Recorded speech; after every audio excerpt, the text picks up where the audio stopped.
ആടുകളുടെ വേഷത്തിൽ വരുന്ന വ്യാജ പ്രവാചകന്മാരെ സൂക്ഷിച്ചുകൊള്ളേ. ഉള്ളിൽ അവർ കടിച്ചു ചീന്തുന്ന ചെന്നായ്ക്കളാണ്. ബൈബിളിൽ തന്നെയുള്ള ഒരു വചനമാണിത്. ഫലങ്ങളിൽ നിന്ന് അവരെ മനസ്സിലാക്കാം.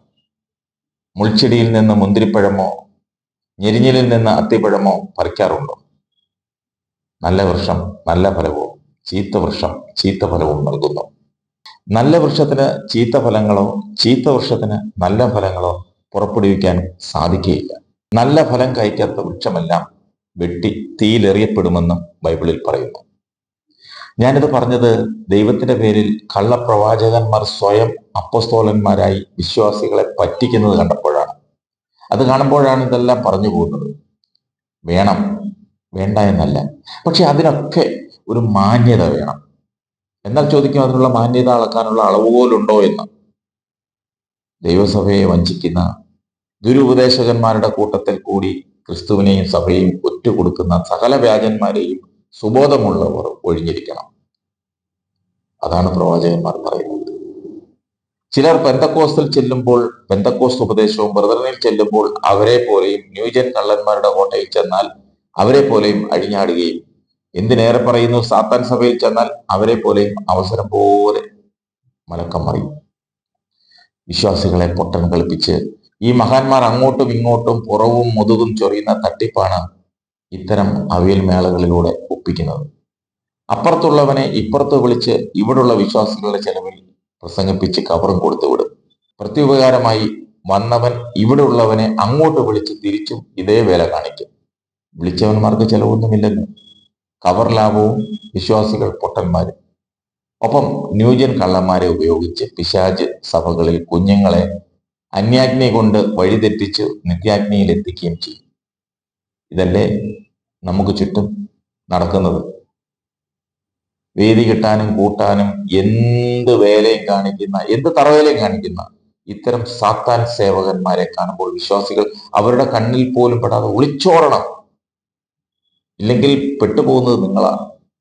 ഈ തട്ടിപ്പുകളൊക്കെ ചെയ്യുന്നത് ജീവിക്കാൻ വേണ്ടിയാണ്, അല്ലാതെ ചുമ്മാതെയല്ല. മെയ്യനങ്ങാതെ വിയർക്കാതെ മുഖത്ത് ഇട്ടിരിക്കുന്ന ചായം ഒലിച്ചിറങ്ങാതെ ആഡംബര ജീവിതം നയിക്കണം. അതിന് പാപങ്ങളുടെ പോക്കറ്റിൽ ഇരിക്കുന്ന അവൻ രാവകൽ അധ്വാനിച്ച ചോര വിയർപ്പാക്കിയ പണം എങ്ങനെയും തന്റെ പോക്കറ്റിൽ വരണം. പണ്ടത്തെ പാസ്റ്റർമാർ പോലെയല്ല ഇപ്പോഴത്തെ ന്യൂജൻ പാസ്റ്റർമാർ. കണ്ണടച്ചു തുറക്കുമ്പോൾ കോടിപതികളാവുന്നു. നമുക്ക് ചുറ്റുമുള്ളവരെ നമ്മളൊന്ന് സൂക്ഷിച്ചു നോക്കിയാൽ മതി, ശ്രദ്ധിച്ചാൽ മതി. അവരൊക്കെ ഇന്ന് കോടിപതികളാണ്. അവരുടെയൊക്കെ ബാങ്ക് ബാലൻസുകളും സമ്പാദ്യങ്ങളും കോടികളുടെ കണക്കാണ് പറയുന്നത്, അല്ലാതെ ആയിരങ്ങളോ പതിനായിരങ്ങളോ ലക്ഷങ്ങളോ ഒന്നുമല്ല. പാപങ്ങളുടെ സ്വർണമായാലും പണമായാലും ദൈവത്തിന്റെ പേരിൽ പരസ്യമായി ചോദിച്ചു വാങ്ങാൻ ഇവന്മാർക്കൊന്നും ഒരു എളുപ്പമില്ല, ഒരു മടിയുമില്ല. സോഷ്യൽ മീഡിയയിൽ കുറെ കാലമായി ഇവന്മാരുടെ പല തട്ടിപ്പുകളും നമ്മൾ കണ്ടിട്ടുണ്ട്. പലരുടെയും അവന്മാരൊക്കെ ഇപ്പോഴും പൂർവാധികം ഭംഗിയായി തട്ടിപ്പുകൾ നടത്തുന്നു. ഒരു നാണവുമില്ല, മാനവുമില്ല. ആരൊക്കെ എന്തൊക്കെ പറഞ്ഞാലും എല്ലാം കർത്താവിന് വേണ്ടി സഹിക്കുകയും ക്ഷമിക്കുകയും ചെയ്യുന്നു എന്നാണ് അവന്മാർ പറയുന്നത്. അതിന് ചില ഉദാഹരണങ്ങളും വെച്ചു കാച്ചു. യേശുക്രിസ്തുവിനെ ക്രൂശിൽ തറച്ചത് ആരുടെയും മോഷ്ടിച്ചതിനാണോ? പിടിച്ചു പറിച്ചതിനാണോ? അതിര് തോണ്ടിയവനാണോ? പിന്നെ എന്തിനാണെന്ന് വിശ്വാസികളോട് ചോദിക്കും. അങ്ങനെയാണ് സുവിശേഷകരെന്നും പറഞ്ഞ് കണ്ണീരൊലിപ്പിക്കും. ഇത് കാണുന്നവരും കേൾക്കുന്നവരും ഉള്ളതെല്ലാം കൊടുക്കും. കാരണം മൊണ്ണകളാണല്ലോ, വിശ്വസിക്കുന്നവരാണല്ലോ. ഇവരൊന്നും ഒരു പാവപ്പെട്ടവന്റെ വീട്ടിൽ ചെന്ന് പ്രാർത്ഥിക്കത്തില്ല. പ്രാർത്ഥിക്കും. അഥവാ പ്രാർത്ഥിക്കണമെന്ന് പറഞ്ഞാൽ പറയും സഭയിൽ വരാൻ. നമ്മുടെ ടിൻറ്റുമോൻ തന്നെ അതിനൊരു ഉദാഹരണമാണ്. ടിൻറ്റുമോൻ AC കാറുകളിലെ യാത്ര ചെയ്യൂ. ബസ്സിലോ ട്രെയിനിലോ ടാക്സികളിലോ ഒന്നും പോയില്ല. ബെൻസ്, BMW, ടയോട്ട കാറുകളിൽ മാത്രം. അതിലൊക്കെയാണ് യാത്ര. എന്തോ ജോലി?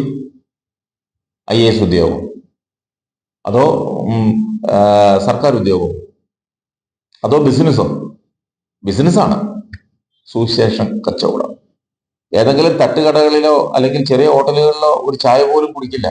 സ്റ്റാർ ഹോട്ടലുകളിൽ മാത്രം. ചെറിയ ആശുപത്രികളിലൊന്നും പോയി ചികിത്സിക്കില്ല. മൾട്ടി സൂപ്പർ സ്പെഷ്യാലിറ്റി ആശുപത്രികളിൽ മാത്രം. എപ്പോഴും പരിചാരകർ കൂടെ വേണം. സ്വന്തമായി ഒന്നും ചെയ്യില്ല.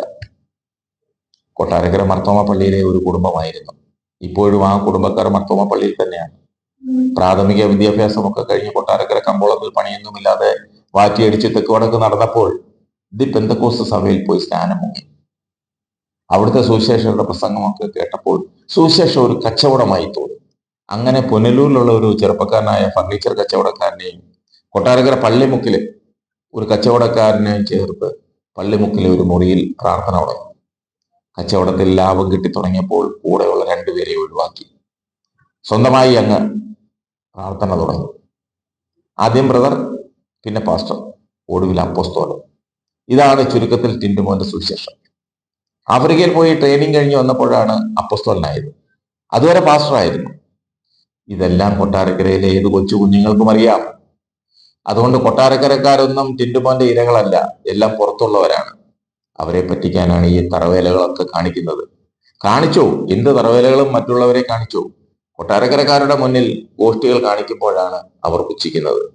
ഒന്നേ പറയാനുള്ളൂ, 1-ാം നിലയുടെ മുകളിൽ നിന്നും വീഴുന്നത് പോലെയല്ല 11-ാം നിലയുടെ മുകളിൽ നിന്നും വീഴുന്നത്. അത്രമാത്രം ചിന്തിച്ചാൽ മതി.